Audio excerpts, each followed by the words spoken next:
Welcome to the Floor Academy podcast. I'm your host, Kyle Hedin, former installation contractor and boutique store owner. Joining me this week is Shane Levinson of Vision Flooring, formerly Carpets of Arizona. And that's exactly what we're going to talk about this week. I think a lot of times people are worried about rebranding themselves. And what will that mean? Will clientele remember you? Will they follow you? Is the name really as important as you think it is? Do you hire a company to help you? How do you get a new website? How do you deal with old reviews? We're going to dig into all of that and more throughout the conversation of how Shane has successfully navigated these waters, what it's done for him, any struggles he may have had along the way, anything that he would give as advice to help you go through it yourself and maybe not encounter any negatives if there were any. So we'll get into all of that in just a minute. We're here on Floor Academy every week to bring you advice on how to run a business instead of owning a job.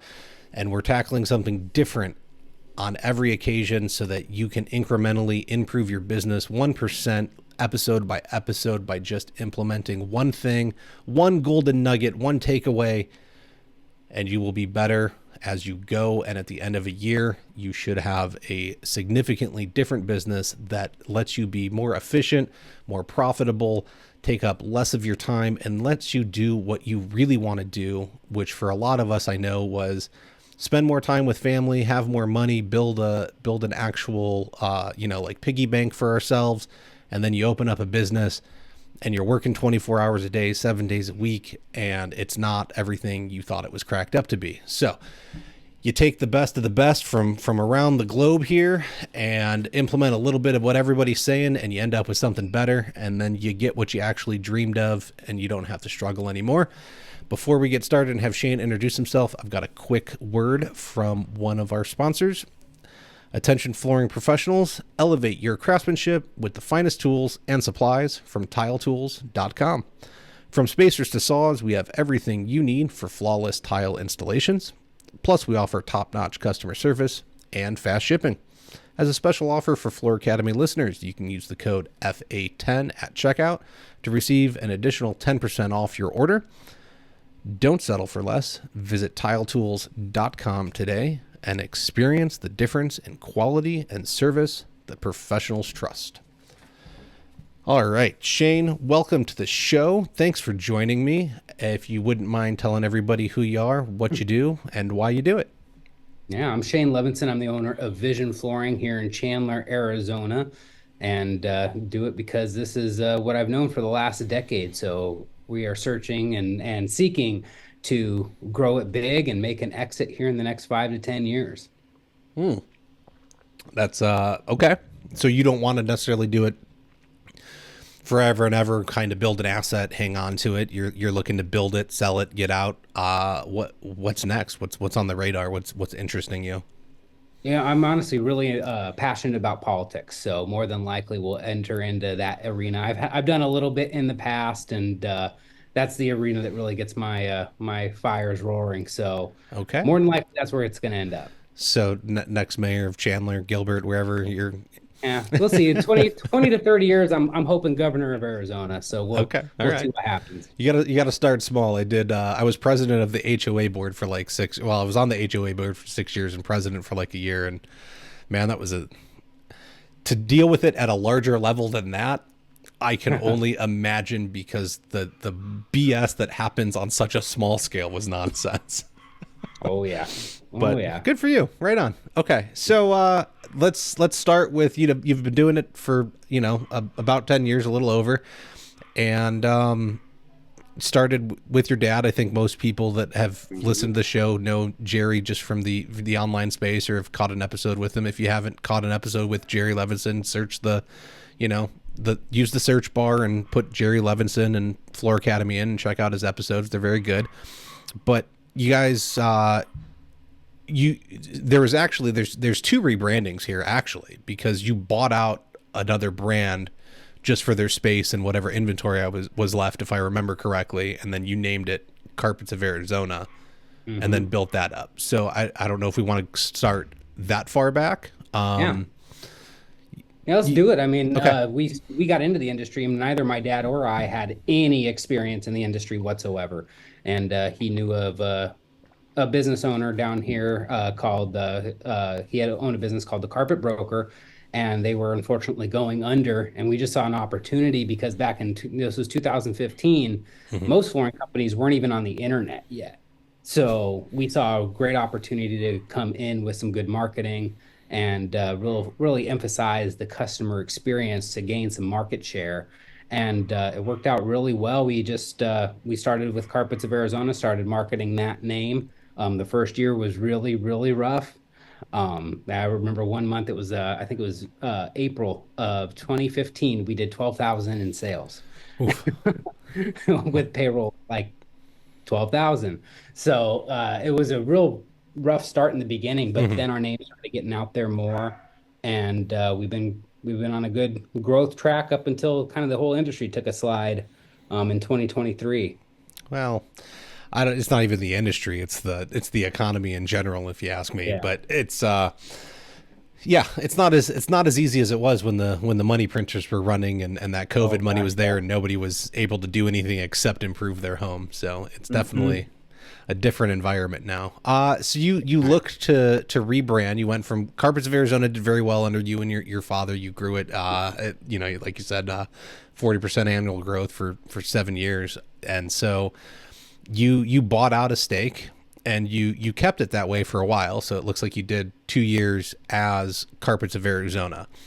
Mhm. What brought about the idea of even thinking about rebranding instead of carrying on with Carpets of Arizona? Yeah, listening to the customers.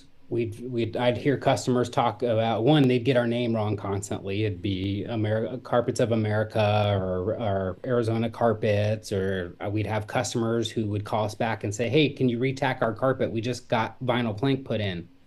And oh, we didn't realize that you guys did the other flooring. And so we saw too the Hmm. marketplace is shifting. There's a lot less carpet going into a home than there was hard surface. Okay. So you needed to bridge that gap. Everybody knows if you're a flooring company, people assume that you're going to do carpet. But if you're a carpet company, they're not going to assume that you're going to be the place to go for tile, for laminate, for hardwood, for vinyl. Yes. So that was really what the rebrand was. That's what kind of prompted it. And then as far as the rebranding goes, I've been following Tommy Mello for a long time and seeing what happened to his company Hmm. when they rebranded. So I took a page out of his book, hired the same branding company, Kick Charge Creative, to come up with the brand and all of that, and put it on Vans, and uh, wanted to really put out a brand that was equal to the quality that we were Hmm. providing. We have Hmm. fantastic online reputation. We just hit over 500 five-star reviews on Google alone, over 700 across all platforms. And so we really wanted to elevate the brand. We want to be more expensive, and we want customers to know why we're more expensive before we even walked in the door, Yeah. um, and presented a quote. So that's what all came about to the rebranding. And so Okay. far, I think it's gone pretty well. It's very hard to judge because my rebrand happened at the exact time that the market started to slide in mid 2023. It was like Okay. right at the same time. I know, like talking to the major manufacturers and all that, their first like down quarter was quarter three, 2023, Hmm. and that was the quarter that we rebranded. Okay. So a little tough to judge. I think there's a lot of good Very. things being said here. So one, you mentioned Tommy Mello. For those of you that don't know who he is, he runs a super huge garage door company. He's expanding into other home surfaces. If you went and listened to the episode that we did with Matt Garcia, that's where he designed his performance pay system from. Was he got a lot of that stuff from things that other home service based businesses are talking about, but a lot of it came from like Tommy Mello and conversations he's had. So awesome to see common themes, people pulling from the same place. And I think it's awesome that you're looking outside of the flooring industry. I think that's one of the most detrimental things is that it's like a vacuum chamber within this industry of everyone's like, that's the way we've always done it. It's like, no, no, no. Like you can look almost in any other industry or even in other like home-based services and find a better way to do it. And we're killing ourselves by not. So I love that you did it.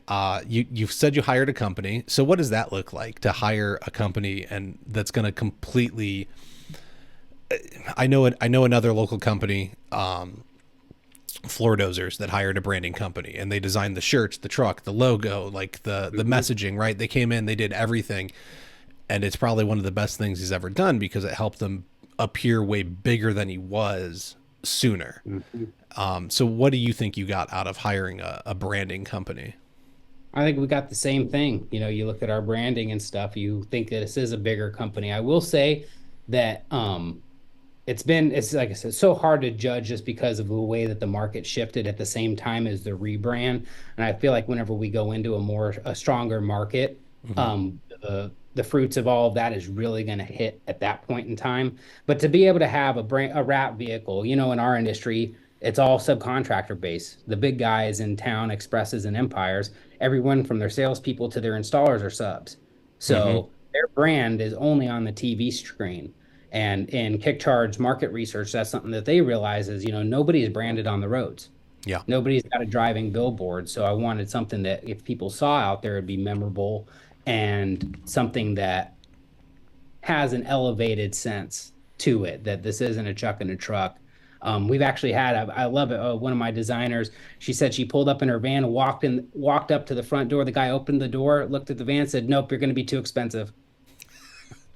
Perfect. Thank you. Saved me the time. That's, Yeah. you know what? You saved me so much time. I love that. That's great. I worked with one of the first guys I worked for. He was sent away. The guy was like, "I'm not paying your truck payment," which is like a crazy thing to judge somebody on. You don't know if I'm making a payment or not, but I was like, all right, I guess that's kind of fair. So saved you time with way to weed them lowballers. out. There's plenty of people out there that are going to value that and say, "Wow, these guys are really put together." Quite frankly, a lot of people don't really put all of that together either. He probably had a trades background and is probably salty because he's over there trying to compete on price for everything that he ever does in his life, and he's just bitter. Yep. No, whatever it was funny to me, but I love that too. That, you know, the designer showed up and you got a wrapped vehicle. You're too much. I'll see you later. But I think it makes a huge difference in that. I don't know that a lot of people are looking at that. You know, if I were to get back into it, I would for sure wrap my truck right away this time. I would get my wife's car wrapped. My son's 15. He'll be 16 next September. I would not even give him a choice, and I'd make him wrap his car. And like, you're going to advertise the family business everywhere you go. But Right. it's because if you can if you're an owner operator and you have one vehicle wrapped, nobody ever really notices just one vehicle on the road. But from what I've heard and talking with multiple people, and I know you have more than a couple of salespeople, once you get over like that 3-4 vehicle mark, people start commenting and they're like, "I see you everywhere." Well, no, you just see us all around the same area because you travel in such a small space. But that's the difference, is then you're getting that top of mind marketing that you're actually after. So I think that's great that you have them all wrapped and driving around, and people are going to recognize that. So even if you don't have the in-house installers, you still have the salespeople out in force driving around all day being seen. Yeah. Well, I mean, having in-house installers in trucks, like that's honestly the dream, is having a branded vehicle in the same neighborhood for a week. Yes. Impression value on that is just going to be unbelievable. Then we're hitting people that live near our current customer base twice a day.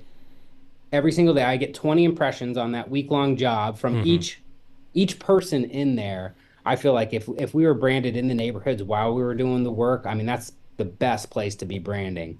Do you have anything? So I agree. It's one of the reasons why I hate the subcontracting model. I'm very outspoken about it in the industry, even though it's the standard. It drives me nuts. I think it's ridiculous. I think it hurts us more than it does anything. And so I know you've talked to Matt, and I hope you find a way to bring in-house installers and get a truck and a trailer in the driveway and out front, especially in Arizona. It's so easy there's a lot of places, like, you know, I'm looking to move to Wisconsin. You can't park overnight on the street because if it's snowing, the snowplow has to come through and it stops them from being able to do their job. So like, it's a completely different way to do business there. But here in Arizona, truck, trailer, leave it out front, wrapped, giant 7x14 billboard, you know, for a week or two as you're doing a project. It's a beautiful thing. Are you doing anything else, like as part of the rebranding package? Were there Like the window company I used when I remodeled my father's house, we had to leave a sign in the yard for 60 days. So you doing Oh anything yeah. like that after you're done with, yard signs before, after, or, are you We're finding not. any The other way yard to hit signs them? are so we're not yet, but yard signs are something that we want to get going on. And that's the hard part whenever it's a sub, right? Is I've gotten the A-frame signs, Hmm. and after about 30, 45 days, it's like, okay, who has the A-frame sign? You're supposed to bring it back, and just ends up getting all dinged up and damaged. But I'm Hmm. actually curious, what did they give you in order for you to put it out there for 60 days? Part of A it, discount or something? yeah, I got a discount on it, right? I was like the test house in the neighborhood to try and drum up more business, which I knew wasn't going to happen for them, but I was like, let me buy into It your probably your wasn't even deal. true either, but I love that pitch. Yeah, I mean, look, there was six That's a windows. It good was pitch. I'm going to 10 use that. grand. That's essentially what it is, right? Like I'll give you the 5% off or whatever you let us keep it in your yard for Oh, yeah. 60 days. Mhm. There's that one. The other one I've heard of, as long as we're kind of in this branding thing, is to print up door flyers, Mhm. and then you go and put them, like, 10 doors down both directions, like on, five houses one way, five houses the other, and then go across the street, do the same thing. And it just says, hey, sorry, we're in the neighborhood. Sorry if we're making any noise. If you find a mess, please let us know. We're happy to come over and clean it up. And it has your phone number on it. It doesn't say anything, the fact that you're trying to get a job, right? It just says, hey, we're in the neighborhood. If there's a problem, let us know. Mhm. And again, I think it's a very smart way of getting branding out there for your company, but being very polite about it, and then advertising essentially on the sly. Oh yeah. Yeah, no, it's a great strategy. Okay. So you've rebranded. You got the wrap vehicles. What were what were any struggles that you were possibly coming into, that you were worried about the name change? Were you worried that clients were gonna, react in a negative way, or you were gonna lose people because they couldn't like search you anymore? I wasn't too worried about that because we're pretty robust in our marketing. So, I actually increased my spend on on the old keyword name, Carpets of Arizona, had ads that actually spelled it out in the ad, looking for Carpets of Arizona. We've changed names, same people, all of Hmm. that. I will say that it should have been more of a slow roll. We went, okay, on this date, the new website's live. Okay, on this day, we are now Vision Flooring. And that was totally the wrong thing to do. Should have ran both brands simultaneous for a little while, and then made it more of a gradual changeover to it. But it's that elevating. We have seen an increase, whether it's due to the rebranding or better tracking with Floors app, kind of probably a mixture of both, better gross Hmm. profit margins. And it's we're winning a higher percentage of the hard surface jobs. When Okay. we were Carpets of Arizona, we closed hard surface projects, we closed at 28, 30%. And now on hard surface, we're closing closer to 50, 52%. So Okay. I think it's just that trust too. Well, this is a carpet company. How much do they know about, Hmm. the actual flooring? I think some of that stigmatism has gone away too. Okay. So just with I hate to say generic flooring name, but I mean it's generic flooring name versus Oh yeah. a specialized in, like, hey, we're a carpet company. Mhm. So yeah, if that looks to be helping, that's great, right? So now we've generalized, and we have access to, now people know we're not just a carpet company, like you said before, right? You're doing hard surface stuff and multiple categories within that world. So yeah, I can see where being more comfortable comes in. You're saying you kind of picked a date and shut it down. So does that mean like the Carpets of Arizona website went dead, or just automatically transferred to? I'm assuming you would use it to forward over to Vision Flooring, but Yeah. essentially like every branded thing for Carpets of Arizona went dead, and then everything for Vision Flooring went live, and there wasn't you're saying there wasn't an adjustment period of it's forwarding you, there's some kind of message of, like, Yeah, it yes, you should have can been click on the on the Carpets of carpets. Arizona page, like we're becoming Vision Flooring, see the process or whatnot, and then still had the Vision Flooring page up. Hmm. You start running like keeping the carpet campaigns on the pointing to the Carpets of Arizona website. Change the hard surface campaigns to the Vision Flooring website for landing pages, Hmm. just slowly bring over all the carpet Okay. stuff. Yeah, some kind of message of, same great Oh management, yeah. new name, or Yeah, I think that's actually the exact verbiage was same great people, same great service, just a new name or something like that. okay.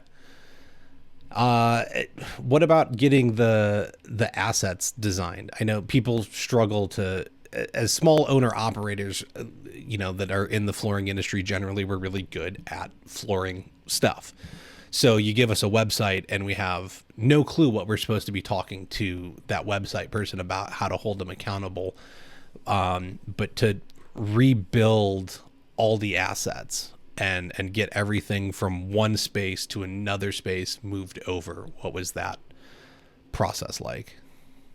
It was it was rough because of the web company that I had. I've had all of the web companies, I think, at this point in the flooring industry, and Fair now I'm enough. running all my own ads and seeing a much better ROI. So if that tells you anything, but that company took care of it and they handled it on their back end. It was a couple weeks later than it was supposed to be and all of that. Um, Actually, I don't know if I want to go into that. They were horrible. So couldn't even trust my metrics for the first like 3 months Okay. because of the things that they had done. Okay. So I mean, that's definitely a point of struggle within a rebrand, is making sure that the web team you have selected, whether internal or external, is accurately getting assets transferred from one space to another, and that you're going to get Well, accurate reporting in terms. yeah, and if it's, if you do it like I did, which is the wrong way, don't do it like I did. You go ahead and, you build up your new website and then you put teasers on your old website. And like I was talking Mhm. about, that the teasers on the new website maybe points over to the teasers on the old website maybe points over to the new website. Like as an in the future thing. But you don't launch your website for the new brand until it's done, until the landing pages look the way you want it to, until everything's been tested and QA'd and your forms fire and you've got call rail tracking and everything is all done there. That's what we were waiting on. That was kind of Okay. once the website was ready, that's whenever we made the switch. Well, and I think you have, as a larger retailer, because you're upwards of what, 3-4 million, if not five by now, in Hmm. that range. So I mean, it's your website's no joke. There's a lot going on. I think a lot of the audience here is owner operators, so it's probably a van and a crew, maybe two, and the websites are not nearly as robust as yours. And I think that's where, just because of the size of your operation and how you have everything dialed in to have the tracking on different numbers, whether someone's calling through Yelp or Angie's or the Google ad or the phone number that's specific to just the store for, somebody looked me up in the white pages or the yellow pages still. I know you have like kind of all that stuff in place. And then there's, myself, and it was, here's my cell phone number, call me. There is no Hmm. tracking, right? Unless I ask and actually get the info and write it down and keep track of it. And I think that's where, on a smaller scale, it's probably easier to rebrand and switch from one website to another, Oh as yeah. opposed to some, on your size, there's a lot more things to be double checking and making sure that, all the contents work. But I can see where that would be a huge struggle and concern, because all you need is one broken link, and now that person gets frustrated and says, oh, this website's garbage, I'm just going to go to the next person down the list. Hmm. Yeah. And I mean, honestly, even for smaller operations, whenever it comes to that branding on the website, look, websites don't have to be. I truly, I'd love to test this, but I'm scared to. But my theory is that the websites, we could take off half the content, half the bells and the whistles, talk about you, your story, talk about the consumer, but put yourself in there. That's one thing I think I realized is early on, I kind of hid behind the brand. Mm-hmm. We got Vision Flooring out there, then it was like, ooh, look at this pretty band, this pretty brand all over here, and it missed that human component. If you're owner operated, highlight, work directly with the owner. They don't need to know that there's nobody else to work Yeah. with, but highlighting that, working with the owner with personalized touch, one project, you're going to be my sole focus. pictures of the family. Make them like you. Hmm. Make Hmm. them like you first, and then all the catalogs and all that other stuff. It's clickbaity. It's nice to have. Honestly, Roomvo is fantastic. Super simple plugin. You get it done quick, easy to just have it on there. Hmm. Phenomenal. But you don't need all these, 3,700 pages and all this other stuff until you start really gaining some traffic and are looking at trying to work on your search engine optimization and try to rank in different cities and all that all becomes a whole nother ball game. Yeah.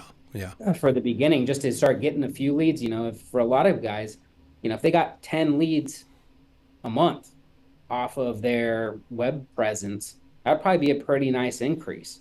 And I would Hmm. focus more on their story and the customer service, working with the owner, and just make them like you. Yeah. No, I think I don't disagree one bit. I think being able to, all the technology has removed us from the like personal service aspect of it, right? People want to hop on a website and talk to the AI chat bot and have it do everything for the owners want it to do everything for them so that like they free up more time. And I get that. I think that the use of it's nice, but at the end of the day, like I still want to call. Maybe I'm just old now, right? I want to call a company. I want to talk to a human being. I want to interact with you. I want you to come to my house. I want you to tell me your story and make me, feel good and believe in you. And you're right. I think a lot of that is lacking in internet presence, and you could probably get rid of half the nonsensical stuff of, hey, look at all these pretty bells and whistles, and like let's just focus on, here's your problem, here's how I solve it, here's what makes me special about it, here's who I am, choose me or don't choose me. But I think by then you've probably alleviated their concerns and they can choose you, and then everybody else has, here's my wares, buy it. What a compelling offer. Like, thank you. 75% off, Correct. And don't be price based, people. Let's that's like rule number one around here. Don't compete on price. Let's see, where do we want to go? I guess before the show I had mentioned reviews, and you said that you now have 500 across all platforms, 700 across all platforms. It's a ridiculous number, which is 500 just on Google. I think we're at 502, 503. okay. And on across all platforms over 700. Which is, yeah, that's amazing. Good for you. What's the secret? Is it just an email? Well, I get ask, and I mean I asked all the time and I still didn't get them. So after the ask, what's the follow up? Literally, that's the biggest thing. Ask, send them a link, text them a link. That is and how you ask makes all the difference in the world. So whenever you ask, especially if you're an owner operator and you're doing the installation, asking for yourself, you have to, not for the company. But in our case, where we've got subs out there, our script on that is, would you be opposed to taking 30 seconds and leaving a review for Hector and Caesar on there? We really love to share those with them, and it really gives them a lot of pride to see how much of an impact they made. We don't ask you, leave a review for Vision Flooring. We say, leave a review for the dude that's been in your house sweating. They're the ones that the customer has been in contact with the most. It's the person that the customer has given a bottle of water to, who's opened the door for them multiple days, who built the most amount of rapport. So ask for them, and your review ratios just skyrocket. And then also making it easy. Shoot them the link, and you ask multiple times. We ask.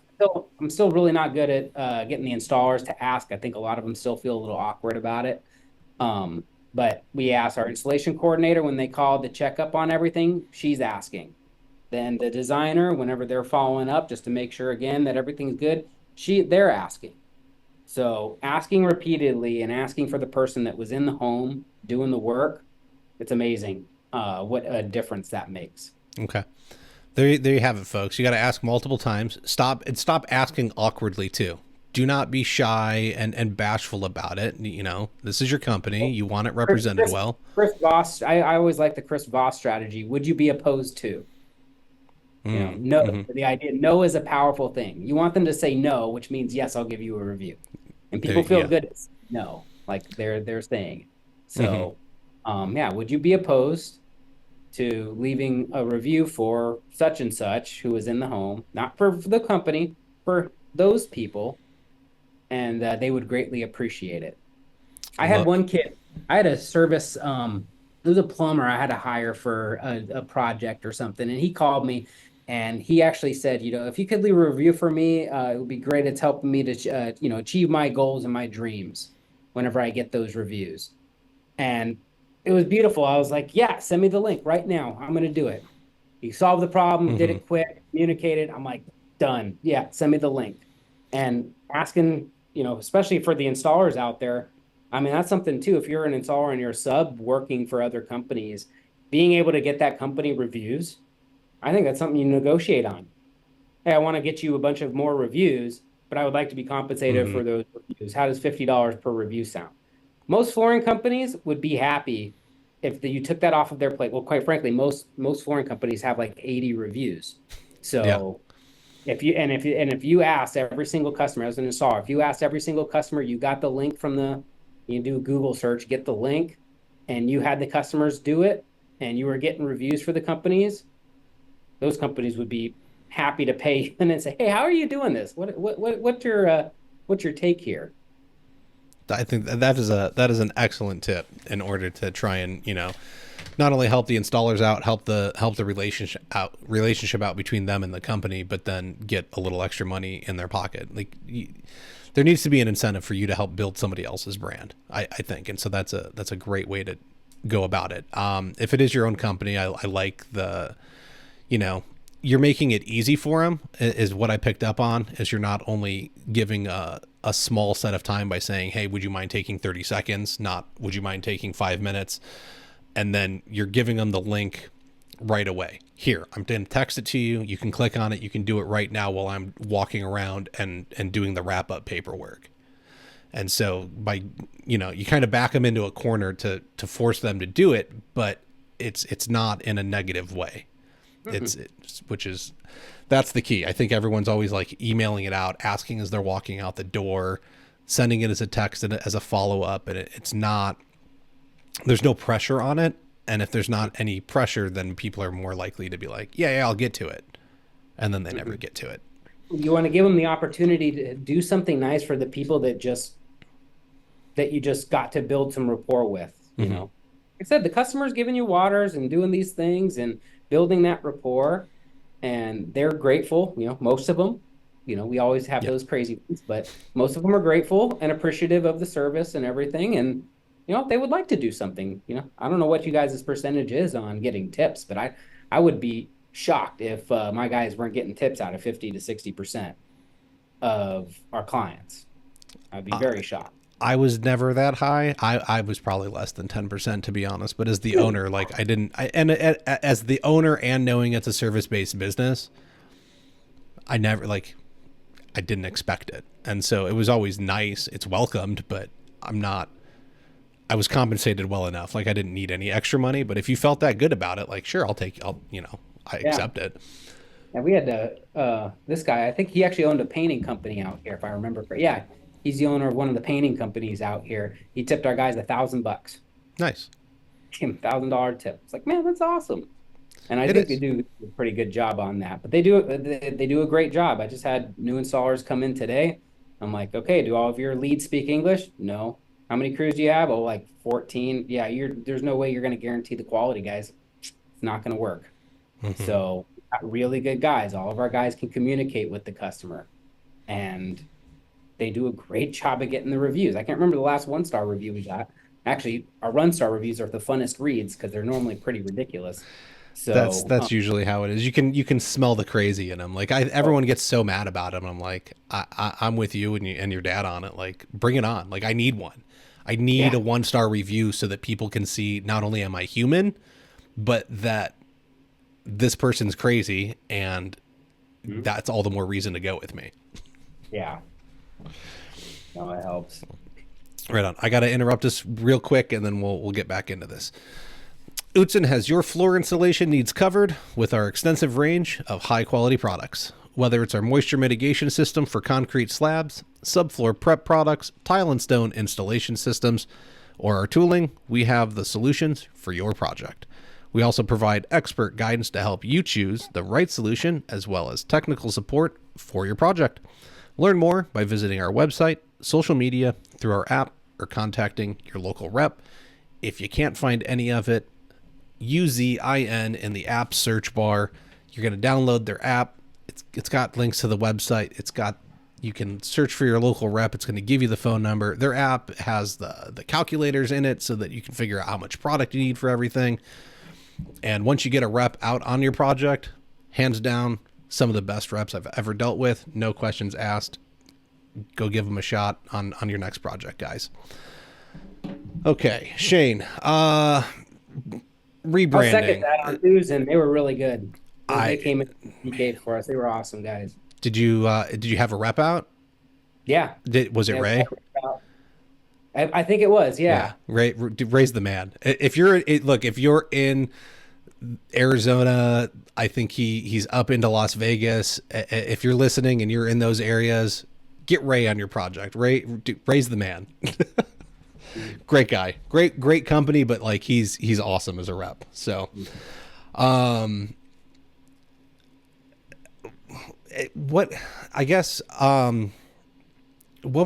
there any struggles besides the website along the way? Was there anything where like you were worried about something and then it happened, or that like you didn't see coming that you would warn people about in a giant rebranding effort? I think the biggest thing was probably product selection. I mean, we were Carpets of Arizona, so we had plenty of carpet selection, but our vinyl planks were limited. We had like no laminates, no hardwoods, no tile. So it's like, oh crap, now we're flooring. we've got to actually be able to provide these things. So we always had the labor for it, but just didn't have the sampling. So rearranging showroom, getting everything set up, trying to raise everything else up with the brand, and so that we could attract that hardwood client, that tile client. That was a bit of a struggle, but the biggest struggle has been, I think what everybody's struggle has been for the last 12 to 18 months, is its lead generation. Lead generation has been enemy number one with a bullet. So, we'll be interested to see how it goes. Okay. Which isn't necessarily a branding issue. That's just lead generation is its own monster within and of itself. So complaints about the rebranding. It seems like everything's been smooth and better, other than like you said, you changed at a time when we started seeing a decline with spending within the industry. So I guess my question would be, have you had an actual decrease in sales, or do you feel that you've been able to hold market share? Oh no, we've had a huge decrease in sales. Whether it's maintaining the same market share or not entirely sure. But there's definitely been a huge decrease in sales from 2022 time period. Okay. It's also hard to judge too. I mean, 21, 22, 20 were just phenomenal years for us all. That's where all the web companies, boy, you didn't have to be a good one to perform. You didn't have to be a good installer.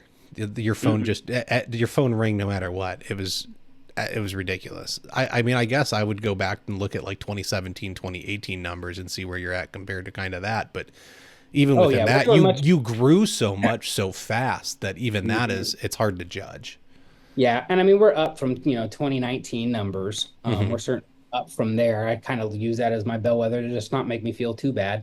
So, and I do think winning more of the hard surface projects, maintaining gross margin, even when people are now getting, 3 to 5 bids, it's amazing how much shopping has been going on over these last 6-7 months. Just, literally getting 5, 3, 5, 7. We had one customer, 8 bids. No thanks. We got 8. Yeah, they ended up choosing them. Okay. I don't even know that I'd want to participate at that point. Oh yeah, no, we just keep following up, and it's that follow up, and it's that, the fact that we're not ghosting them. We give them a quote in the home. Our process really shows why we're better. And so, we lose things because, somebody's a couple thousand cheaper. Okay, well, good luck. I think with the brand and everything, it's helped to elevate that, helped to explain some of that cost differences, where we're still winning over 50% of the estimates that we go out on. and maintaining a good margin. Well, you guys, So I know, like, not everyone thinks warranties are a big deal, but I know you're not going with the standard 2-year workmanship warranty. You guys are offering more than that, and I know that that's a selling point for you, which I think yeah, is. I've had people tell me like, "Oh, I chose you because of the warranty." Right? 2 years is nothing. 1 year is in the states that don't require that, like Arizona, like 1 year workmanship. Cool. I think I can get just about anything installed poorly to survive for a year. hmm So I like it does nothing, and so to put lifetime, 10 years, whatever you want to kind of do is an easy upgrade to kind of justify a slightly higher expense and put people at, give them a little peace of mind. oh yeah. Well, it explains too. It's like, we're always going to be here, Mm-hmm. and we're priced to stay in business. You want us to stay in business. We have a lifetime guarantee. You don't want us going out of business because there goes your guarantee. So, I mean, not that we tell customers that, but Correct. uh, the I just did a video on it. Just I think the guys posted it today.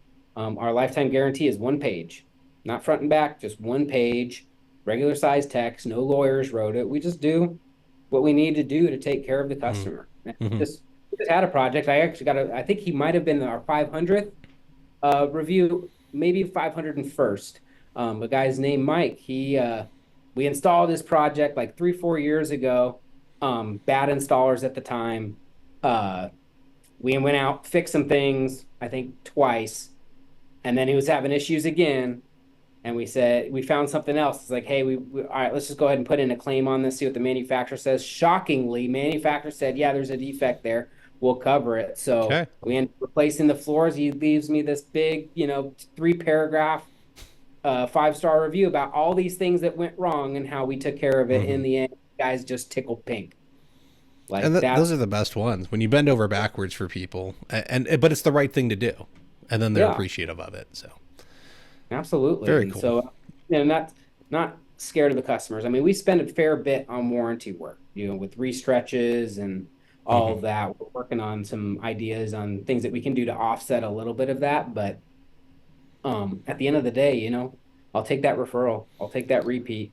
I Mm-hmm. have a carpet tile and upholstery cleaning company that we started last year too. So, hey, opportunity to get them that revenue as well. So, with providing that service, by the way, we also do this. So, just Mm-hmm. really building trust with the customer and leveraging that trust into those other Yeah, areas. that's Our emails have like a 48% open rate on our database. That's, a 10-year-old database, wow. which is huge. That is.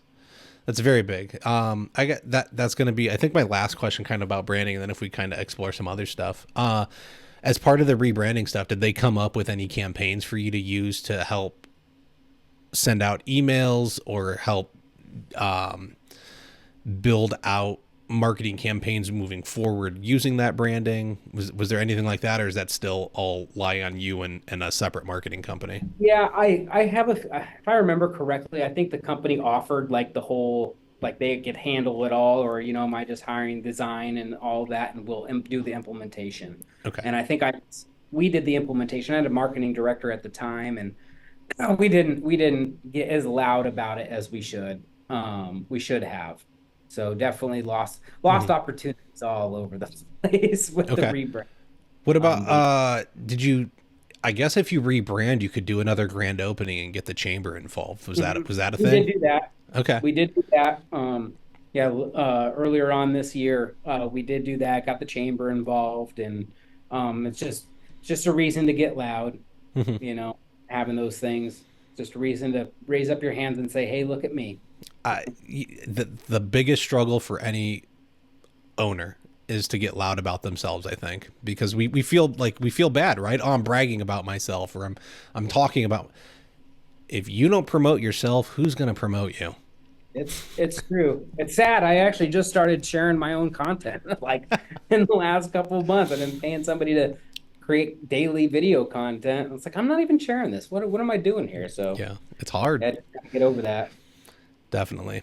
I like what was I going to ask about? So I think at this point you've probably had conversations with Matt, and I think you have. It looks like you want to bring in-house employees in, which puts you. Your dad's a little bit different. I think he likes that subcontracting model. What what appeals to you about being able to have the in-house employee, especially since you're growing this brand? And I think that's the main appeal to you is, for me, it's that control aspect, because then you get the control, and if you're working so hard to build this brand that's so important, why would I give that up? That's been my hang up with it.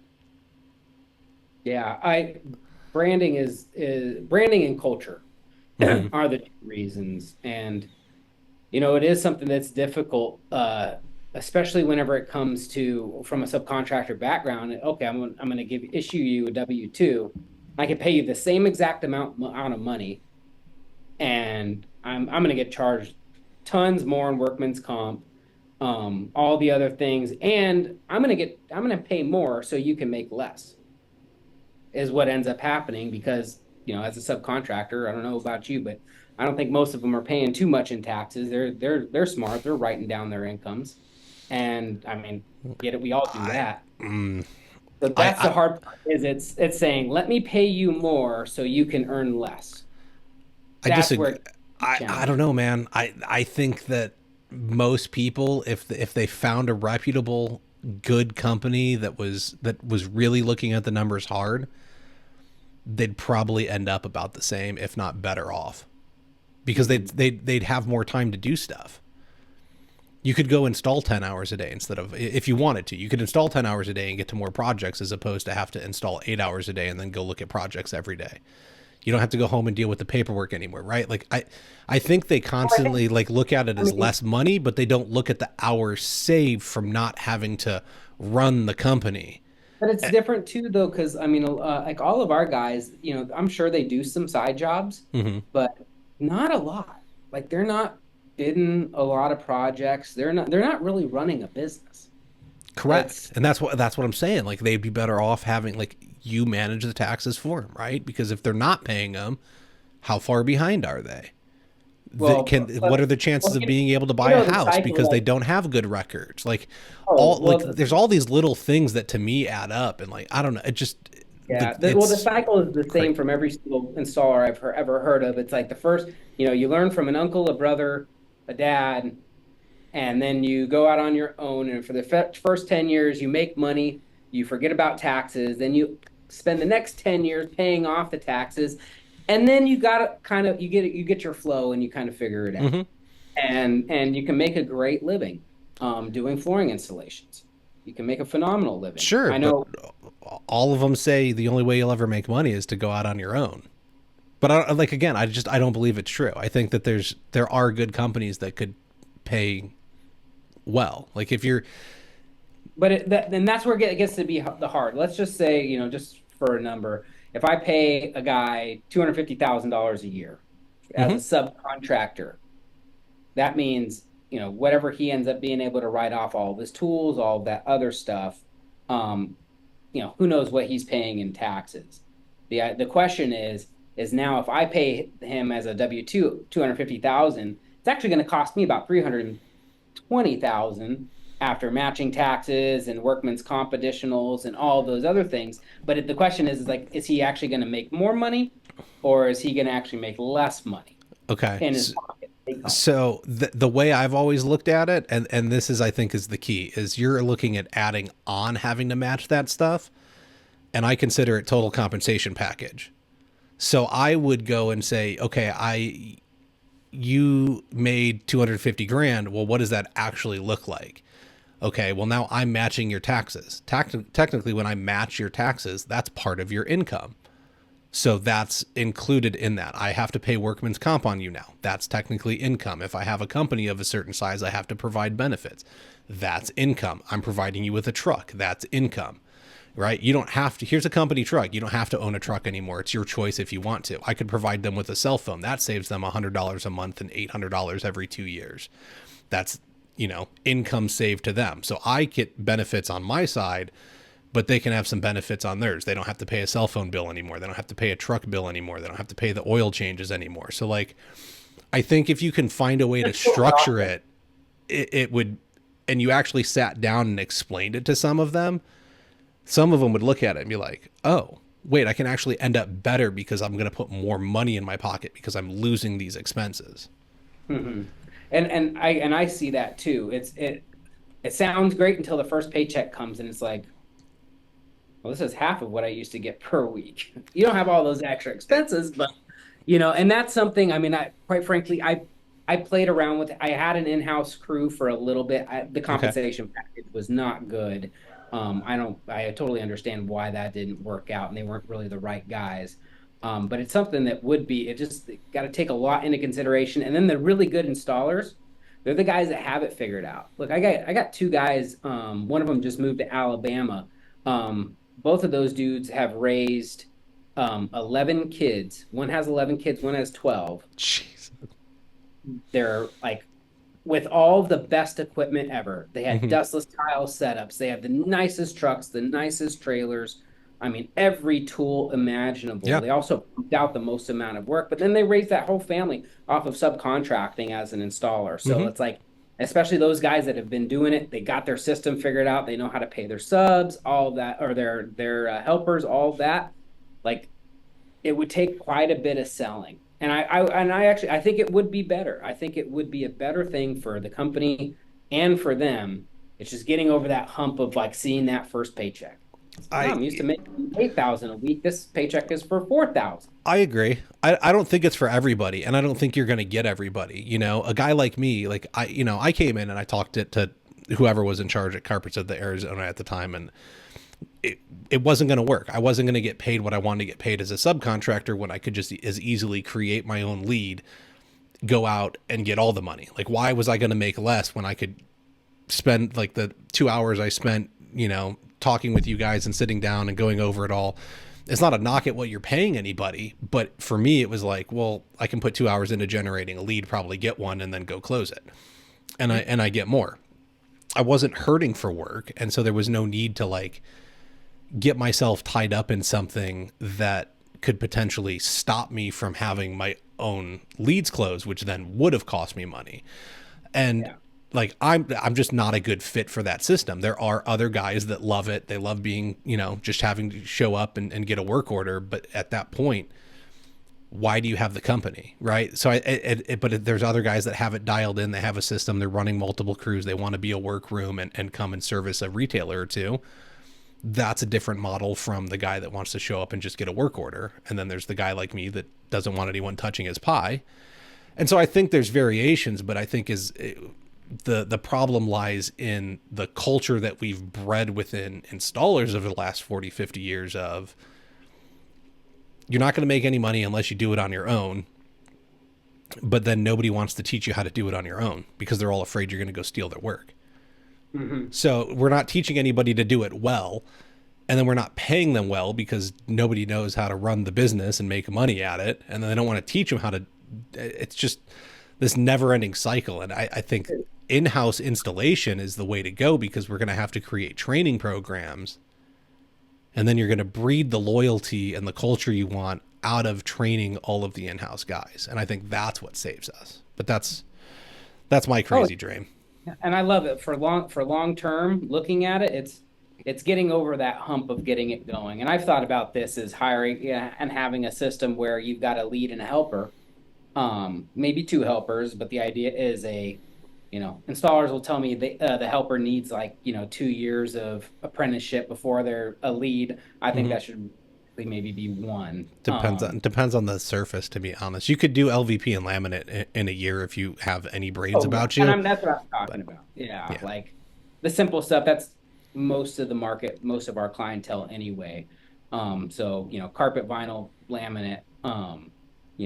Give them a year under a good lead who's going to take the time to train them when there's downtime. If there is downtime, like giving them reps and really actually going through the formal training Hmm. process. If I could have one lead and two helpers, train up two organically, make them leads, and then hire, six helpers, train them up. There's going to be attrition and all of that Yeah. stuff. Kind of do it in a slow fashion. The guys I was telling you about that were from the Midwest, they came from there was a company that they went in house and they did just like I did the rebrand, just at the flip of a switch. Hey, we're all in house. We're all got company vehicles, company tools, all of that stuff, and it ended up sinking the business within I think he said 9 months.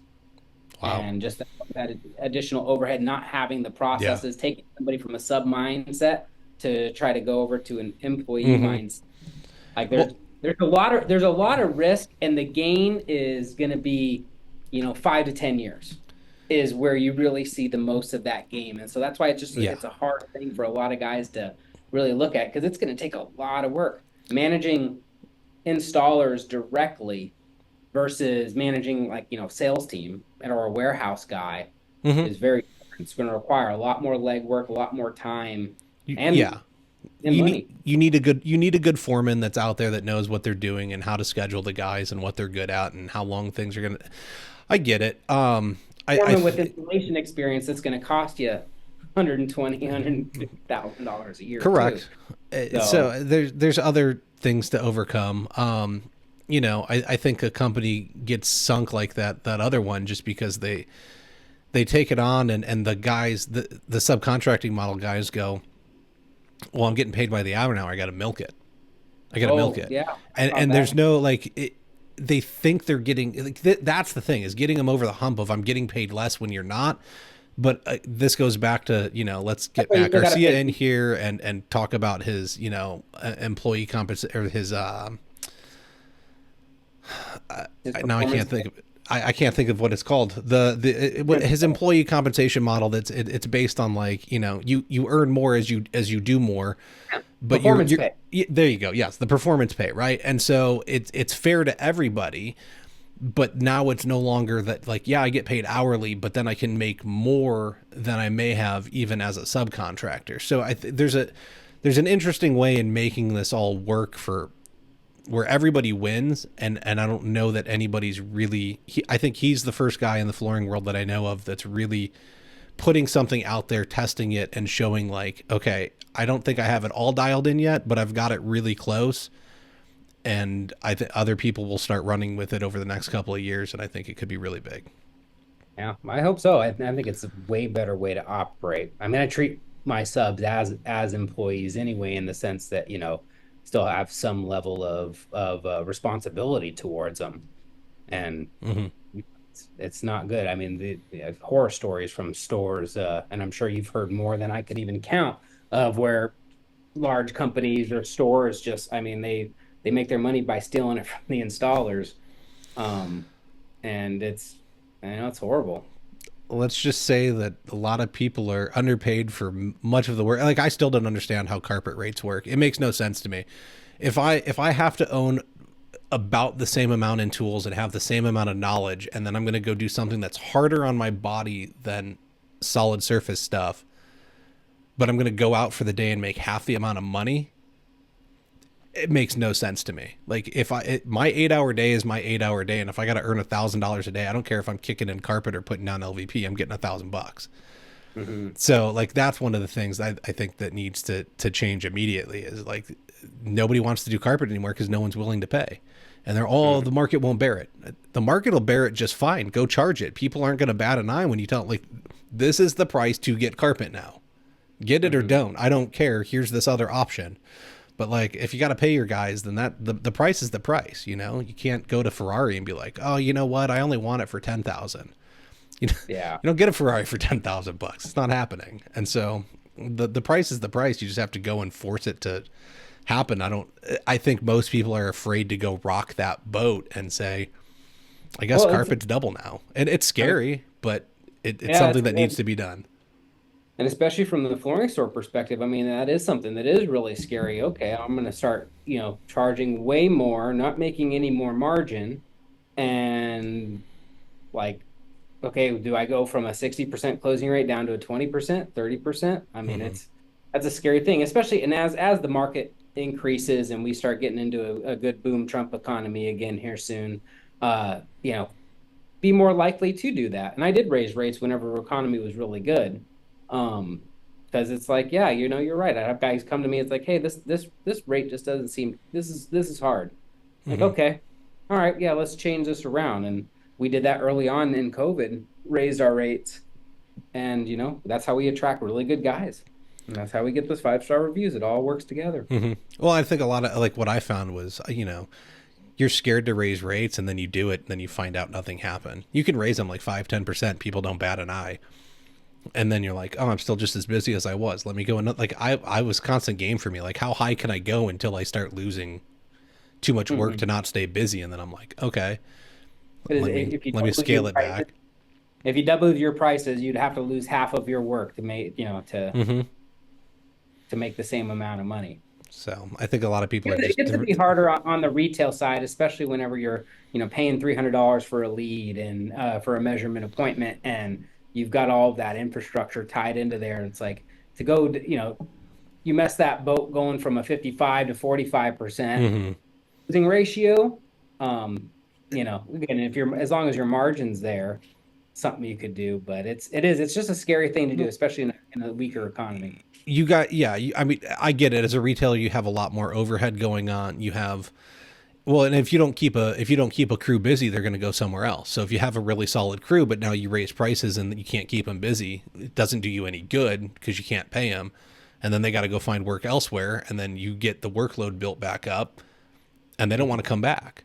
So I get it. There's a lot of like factors involved here, but that's just one of the biggest things I see is that, everyone, I can't find a carpet guy. Well, stop charging the rates you're charging. Like, if you can't find a carpet guy, you're not installing it anyway. So you might as well offer to pay more so that you can find a carpet guy to come in and install it.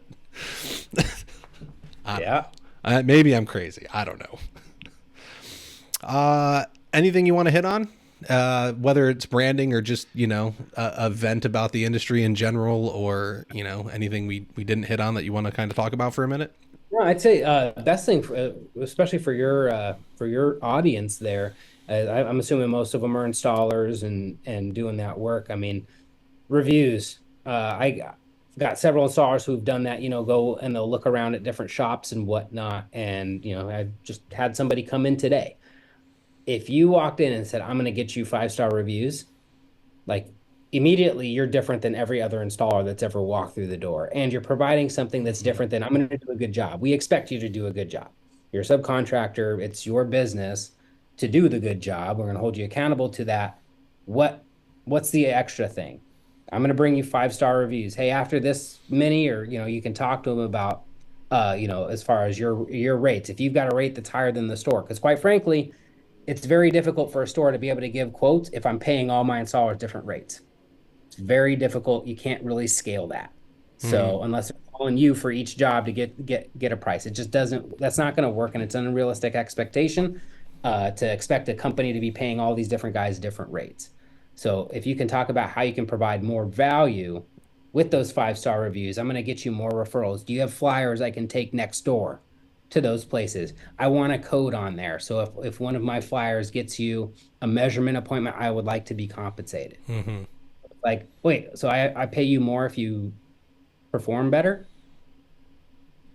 Excellent. Makes sense to me. Way to differentiate yourself as an installer and earn more money, because you're definitely worth it.